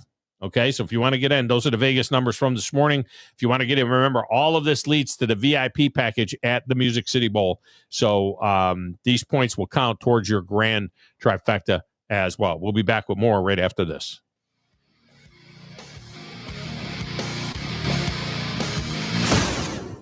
You're listening to the Thom Abraham Show with Joe Hunk on 97.7 ESPN The Zone. This is Brent Musburger's VSiN Action Update on 97.7 ESPN The Zone. Drivers who switch to Progressive have an annual savings of nearly $750. Progressive.com. NFL preseason gets underway with a Hall of Fame game in Canton, Ohio tonight. The Detroit Lions, a 1.5 favorite over the Los Angeles Chargers, 32.5 the total. Atlanta Braves dropped a 1-0 decision in 10 last night. The Kansas City Royals are on the road to the Cincinnati Reds today. Carlos Carrasco for the Braves, 2-2, 5.91 earned run average, $1.34 dog. Andrew Abbott, $1.64 favorite for the Reds. Abbott 8-1, a 2.09 ERA, 9.5 under the total at the Great American Ballpark. Cup Series on Sunday at Iowa Speedway. Denny Hamlin, Kyle Larson, the plus 450 favorite.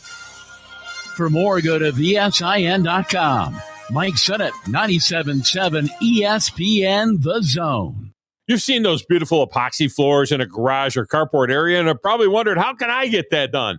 Well, the answer is Lifetime Epoxy Floors. Lifetime Epoxy Floors is an A-plus rated business with the Better Business Bureau and has been family-owned for over 14 years. They do both residential and commercial applications and get most jobs done in a day. Lifetime Epoxy Floors' motto is, we love what we do, and it shows. Visit LifetimeEpoxyFloors.com to schedule a free estimate today and check them out on Facebook. Tom Luganbill here for my friends at Woody Anderson Ford. Bobby White and his team take great pride in their service department, and you can see it the moment you walk into those beautiful new service lanes. And just like a championship team, they all work together to make sure your experience is second to none, whether you drive a Ford or not. Also, check out the gold certified pre-owned inventory at Woody Anderson Ford for great deals every day. Stop by and see them at Jordan and Sparkman or at Woody Anderson of Madison on Hughes Road, or visit WoodyAndersonFord.com.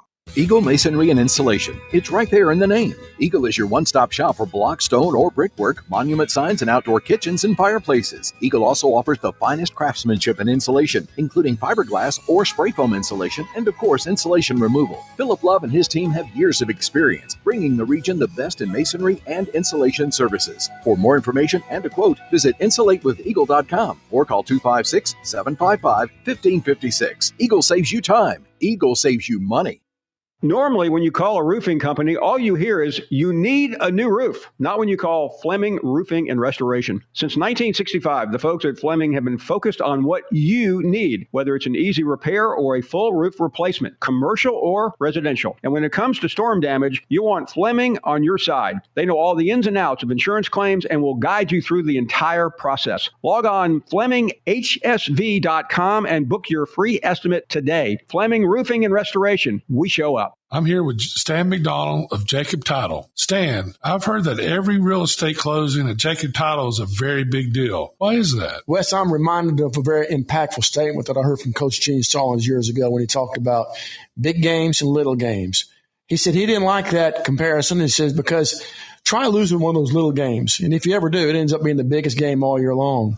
Well, it's the same thing with real estate closings. Every game, every closing is a very big deal at Jacob Title.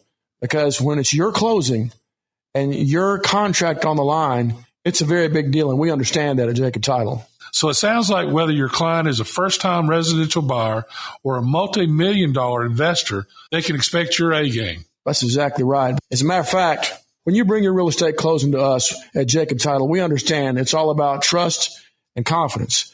And when Stan McDonald tells you that a chicken dips snuff, you can look under his wing for the box. And like Beebs likes to say, there's no doubt about it. Hey there, everybody. Bob Baumhauer here, letting you know that we understand that times are tough and we truly believe value matters. So, by popular demand, we brought back our Inflation Bites menu featuring scratch-made meals that will make the whole family smile, and your wallet, too. Menu items start at just $7.99, and any entree comes with a free beverage. Try our classic tailgate burger for just $8.99, or our hearty Bam Bam chicken platter for $9.99. Baumhauer's Victory Grill. Legendary fun, legendary food. 97.7 ESPN The Zone. This segment of the Tom Abraham Show is brought to you by Woody Anderson Ford. You know, I'm always telling you to go down to Woody Anderson Ford. You know that they also have a mobile service where they'll come out to you. They've got all kinds of things that they can do in the mobile service, like oil changes or tire rotations or parts replacements. And if you're only available on the weekend or the evening, don't forget about the Quick Lane service, your one-stop shop to service brakes and batteries and oil changes. They do it all. No matter the service your Ford needs, Woody Anderson Ford ensures quick, professional, and exceptional service.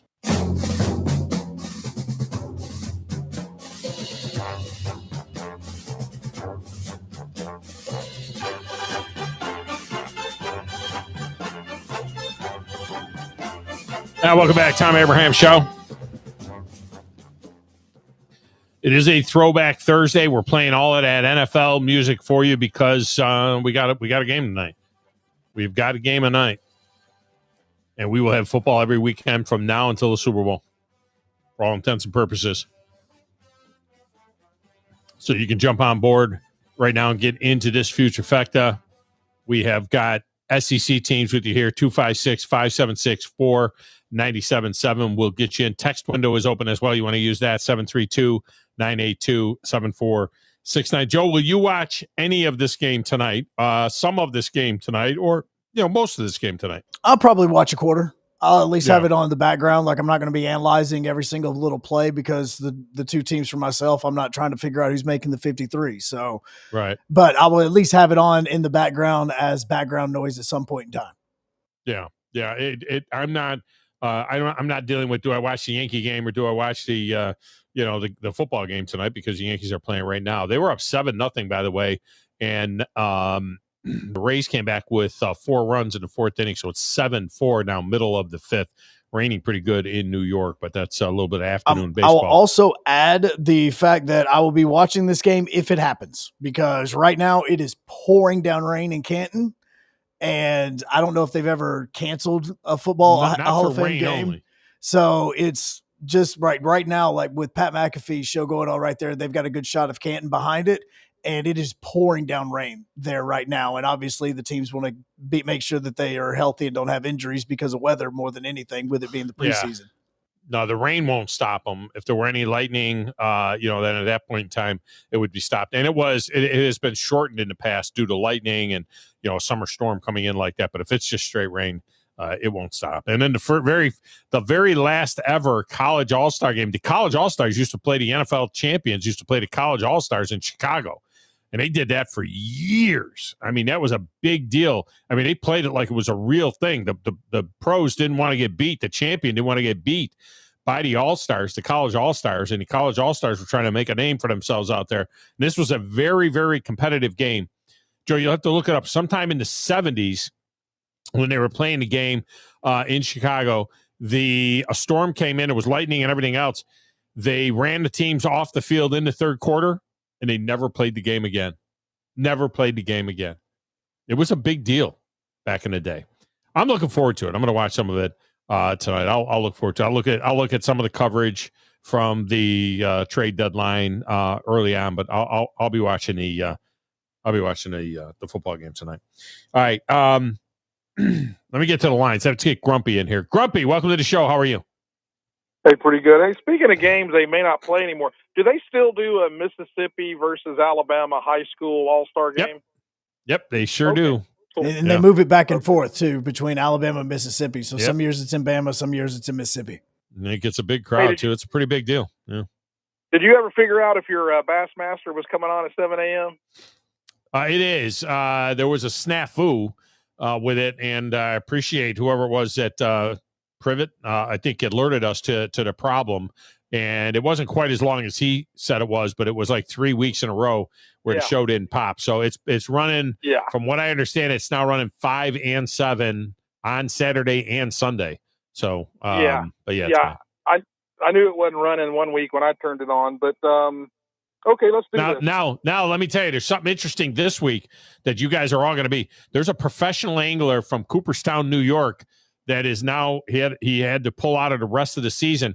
He got a tick bite, and the tick caused some sort of illness, and then he went whatever that illness was went into his heart, and his heart expanded to a third larger than what it normally is. They had to put a vest on him, a defibrillator vest on him, and put him on medication, and he's bedridden for the next 2 months. He can't move. It's a very fascinating story for those of you that hunt and those of you that are out in the woods a lot and so on and so forth. He had, the tick panel. He had like a flu, and it wouldn't get better. And then he did a tick panel with a blood test, and they found that he had been bitten by a tick, and it almost killed him. So anyway, we're going to have that guy on. Yeah. I think that Lyme disease changes over and becomes Lyme carditis. Yes, that's what it was. Yeah. Something. Yeah. Hey, okay, let's do this thing. All right, so we're going to get this started with LSU over or under 8.5. Over. And that's. I have a Boston, Midwestern, Louisiana accent. There he does. And this is regular season only. Over. Only. Did you say under or over? Over. Over. Okay. It's regular season, just to 12 games. All right. Florida, over or under 7.5? Under. It's Tebow time. Let's get going. They got a tough schedule. Auburn, Over or under 7.5? Under. There's no doubt you need length and girth in this league. If they're under 7-5, is that it for Hugh Freeze, in your opinion? No. Really? He can survive 6-6, you think?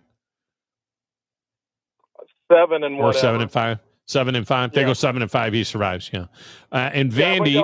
Hey, because you asked, man, another lackluster. We don't give a damn. I'm so embarrassed to watch you in a bowl game appearance. I was so embarrassed to watch them. Who they play? Minnesota? No, I'm sorry.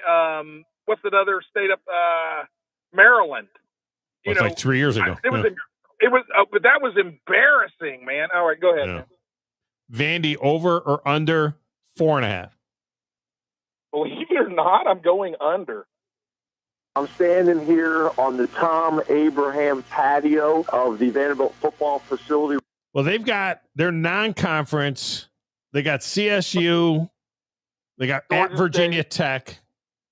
Yeah, they got Georgia State. They'll beat Georgia State. They should beat Utah State at home. Maybe that Tech game, maybe. Well, I think they're pretty.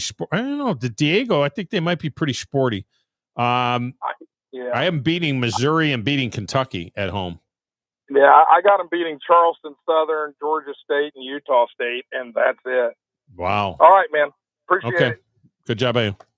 Yeah. You know, I think they might be okay. I actually have them at 6-6, for what it's worth. I have them at 6-6, so I have them over.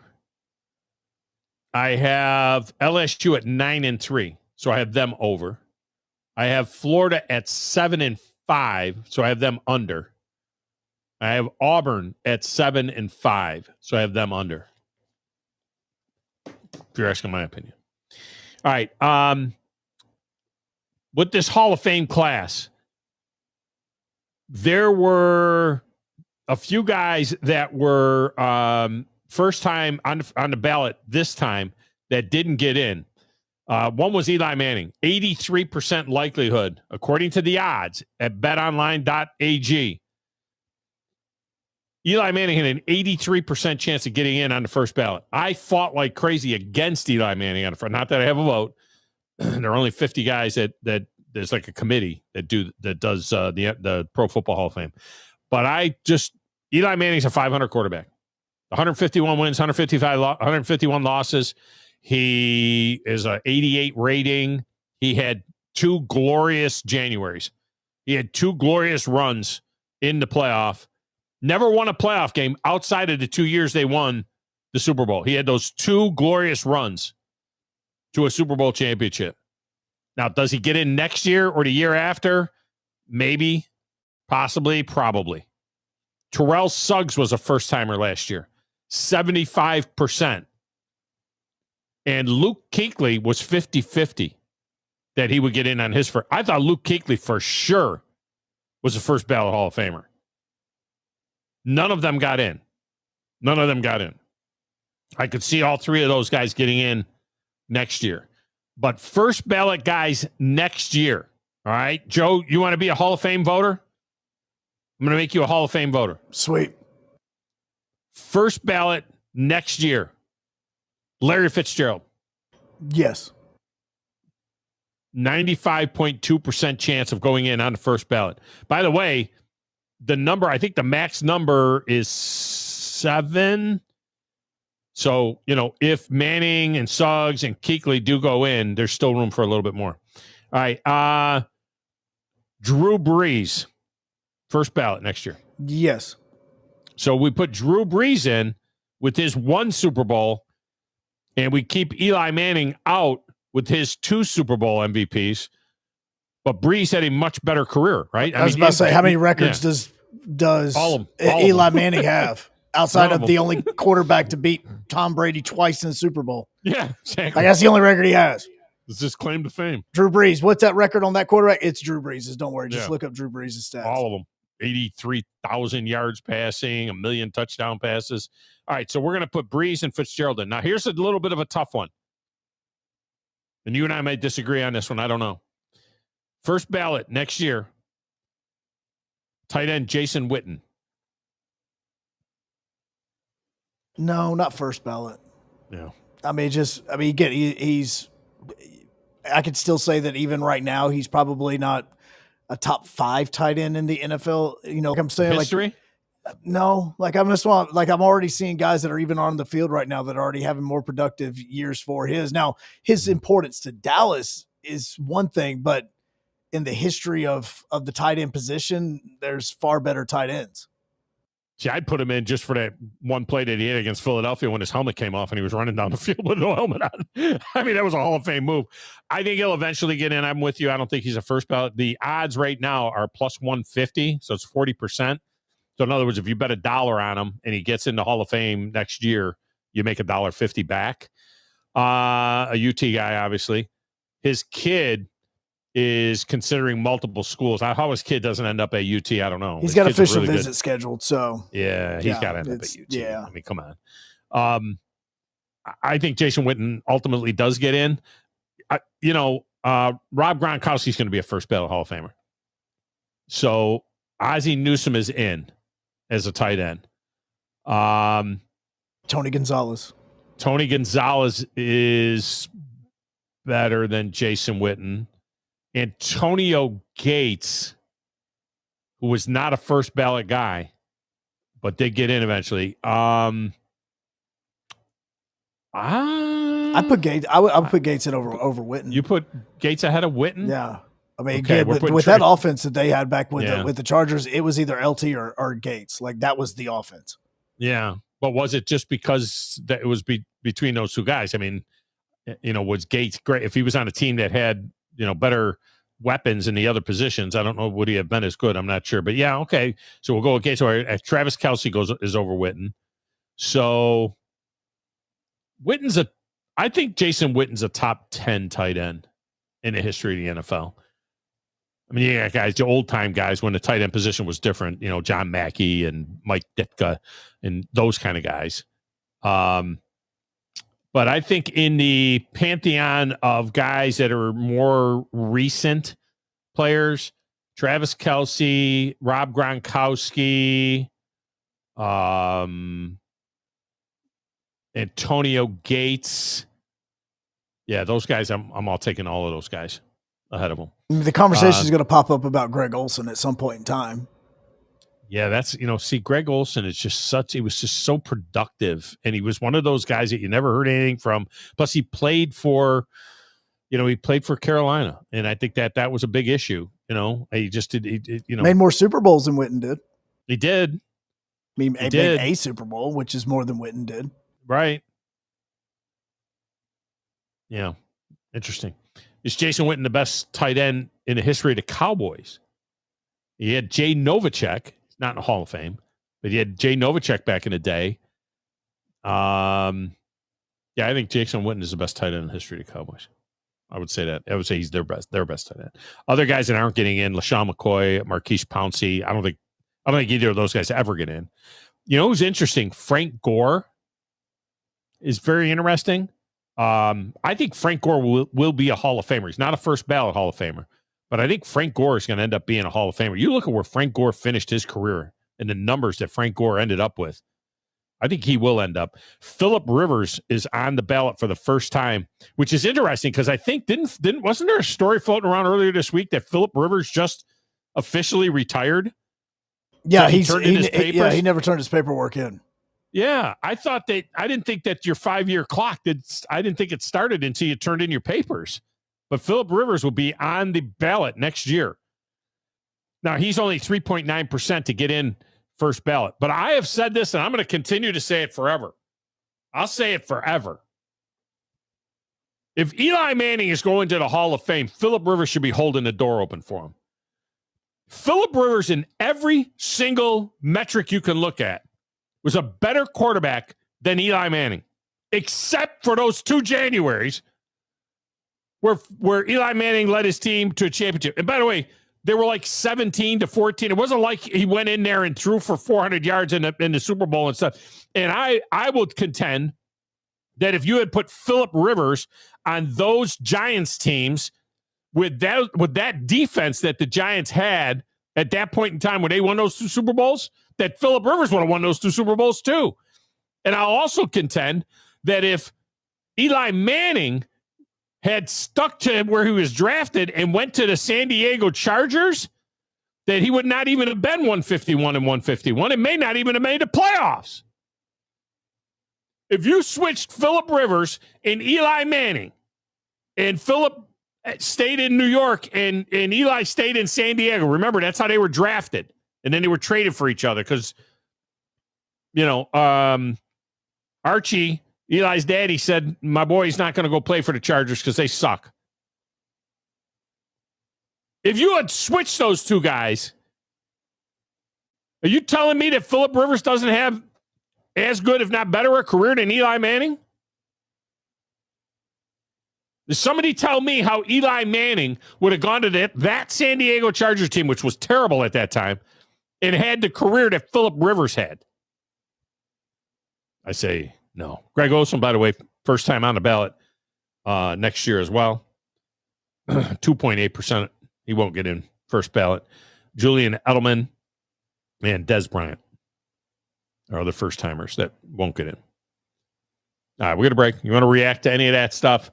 You can do it. Also, what did Tom Brady say about his team? I'll share that with you. And Gilbert Arenas has found an interesting business to occupy himself in his post-NBA playing days. I got that for you as well, right here on the Thom Abraham Show.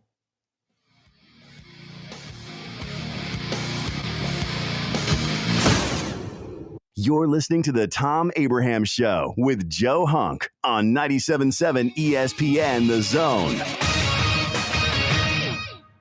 Have you discovered Good Company Cafe? The place for breakfast, brunch, lunch, and so much more. Enjoy brunch all day and pair with one of our many seasonal refreshing drinks, including alcoholic and non-alcoholic options. Choose inside or outside on our gorgeous, spacious, dog-friendly patio and have some fun with friends playing yard games in the courtyard. See catering, to-go options, and lots more at goodcompany-cafe.com. Good Company Cafe, 7500 South Memorial Parkway. You've got to experience Toyotathon at Bill Penny Toyota. They've got the selection with over 700 new Toyotas to choose from. And they've got the extras with Bill Penny perks and a 10-year unlimited warranty. So get on over to Bill Penny Toyota today and experience Toyotathon. Bill Penny Toyota in Huntsville and online at BillPennyToyota.com. Bill Penny's Toyota 10-year unlimited warranty is valid through the 10th year of ownership. Valid on new vehicles only. See dealer for details. Forgiveness. Wow, what a word. What a gift. All of us have done things in our lives that we regret. All of us have done things that are disobedient. All of us have sinned and fallen short of the glory of God. Thank God for his forgiveness. Thank God that he separates our sins as far as the east is from the west and remembers them no more. Hey, I'm John Dees, pastor of Cross Point Church, smack dab across the street from the YMCA in Madison. Check us out at cpcfamily.org. Hey folks, Bob Baumhauer here. We're extremely proud that Baumhauer's Victory Grill has been serving Alabama for 43 legendary years. Our motto is legendary fun, legendary food, and we strive to make every dining experience a special one for all of our guests. Our menu features delicious, always fresh and scratch-made in-house recipes. And of course, our award-winning wings and sauces. And don't forget, our happy hour and halftime daily specials cannot be beat. Baumhauer's Victory Grill, legendary fun, legendary food. This is Steve Moulton for Tellini's Italiano. Tellini's Italiano is located right in front of the Walmart, right off of University, behind the McDonald's. More or less catty corner from Topgolf. It's one of my favorite places to go to, and if you go there, you know what I'm talking about. If you haven't, you need to try the baked spaghetti, add a meatball. Also try the baked ziti with meat sauce, add sausage. You'll thank me. Save room for some pizzas and paninis as well. And don't forget about dessert as well. The best cheesecake I have had here in North Alabama is at Tellini's Italiano. Find out for yourself today. That's Tellini's Italiano, right off of University Drive in front of the Walmart. Located online at Tellinis.com. That's TELLINIS.com. Let's get some Tellini's tonight. You've seen those beautiful epoxy floors in a garage or carport area and have probably wondered, how can I get that done? Well, the answer is Lifetime Epoxy Floors. Lifetime Epoxy Floors is an A-plus rated business with the Better Business Bureau and has been family-owned for over 14 years. They do both residential and commercial applications and get most jobs done in a day. Lifetime Epoxy Floors' motto is, we love what we do, and it shows. Visit LifetimeEpoxyFloors.com to schedule a free estimate today and check them out on Facebook. This is Steve Moulton for Tellini's Italiano. Tellini's Italiano is located right in front of the Walmart, right off of University, behind the McDonald's. More or less catty corner from Topgolf.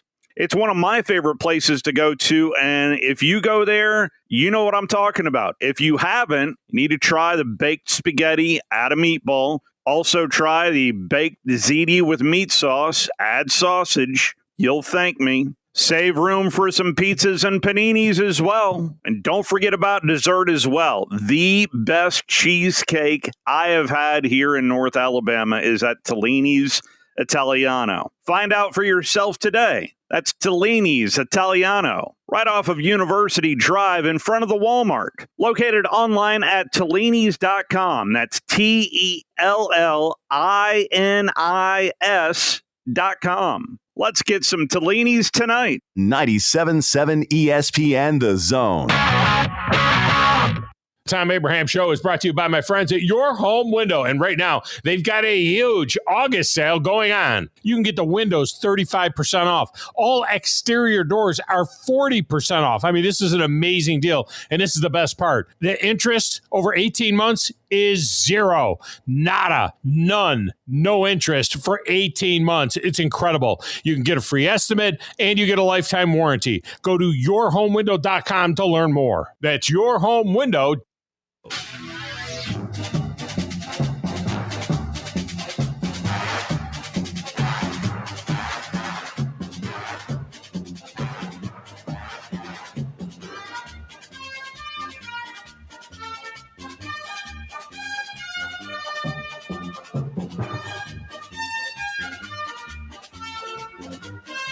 Yeah, welcome back, Thom Abraham Show. All right, just knocking a couple of things off of my list here, as today is our last show of the week. Again, you've got, you can get in via the text window.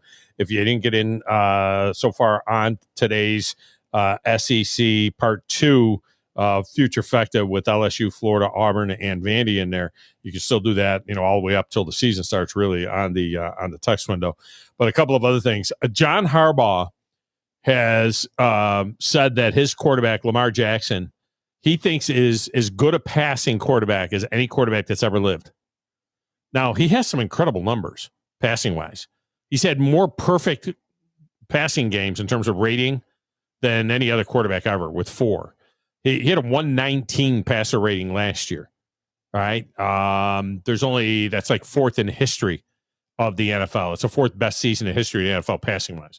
He did something last year that nobody has ever done, with over 40 touchdown passes and less than 5 interceptions. He's had multiple games where he actually had more touchdown passes than incompletions. So all of those things go to that. He also surpassed Michael Vick as the all-time rushing leader for quarterbacks. But I just want to say this about that. Before we're saying he's the greatest rushing quarterback ever because he has more yards than Michael Vick, if Mike Vick's not out there killing dogs, Mike Vick has that record. That was the prime of his career. And all you got to do is look at the average yards per carry. Mike Vick averaged a full yard per carry, every carry, more than Lamar Jackson has. Mike Vick just, he went to jail for 2 years. And what did he miss? 3 years of football? Something like that? I mean, Mike Vick is the all-time rushing leader if he isn't out there killing dogs. All right, so there's that. Tom Brady. Tom Brady, became an owner last year, right? A part owner last year, and he said this about his team. He said, quote, "Well, we've already changed the coach, so it's really the players because the coach doesn't go out there.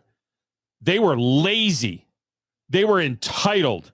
And when you're lazy and entitled, you don't have much of a chance to succeed. We've got to change all the people that are associated with losing. So I think this summer there's going to be a lot of people gone, close quote. Now, when I saw that, the first thing I thought was, it's pretty harsh. This is Tom Brady talking about the Raiders. Dang. Except for he wasn't talking about the Raiders. He was talking about the Birmingham, England soccer club that he's also a minority owner in. But if you'd have told me, he said, look, we changed the coach and the players were lazy and entitled and we got to change the people associated with losing. And I think this, tell me that doesn't sound like he's talking about the Raiders. And then there's this. Gilbert Arenas has found an interesting business to occupy himself in his post-NBA playing days. He's now been arrested for running a poker game out of his house. Now, look, this isn't like, you know, you have the guys over to play poker and everyone brings food or drink to share. This isn't that. Or like, why can't I play? I can't play. I can bet on a game, but I can't play poker with my friends. No, this isn't that. According to the indictment, Gilbert Arenas rented out his Encino, California house, and one of his associates staged the mansion for poker games, recruiting others to host and collect rent on Arenas' behalf. The indictment alleges that his buddies ran illegal pot limit Omaha poker games. I'll be honest with you. I'm a poker player. What's Omaha poker? I know Texas Hold'em and I know 5-card stud. What's Omaha poker? I'll be honest with you. I don't know what is Omaha poker. Anyway, among others, and they collected a cut from each pot contested. And it goes on. Prosecutors say that the group hired chefs, valets, and armed security guards to staff the games, as well as young women who served drinks, provided massages, and offered companionship to the poker players in exchange for tips that the co-conspirators took a cut of the servers' tips. That's being a pimp. That's pimping.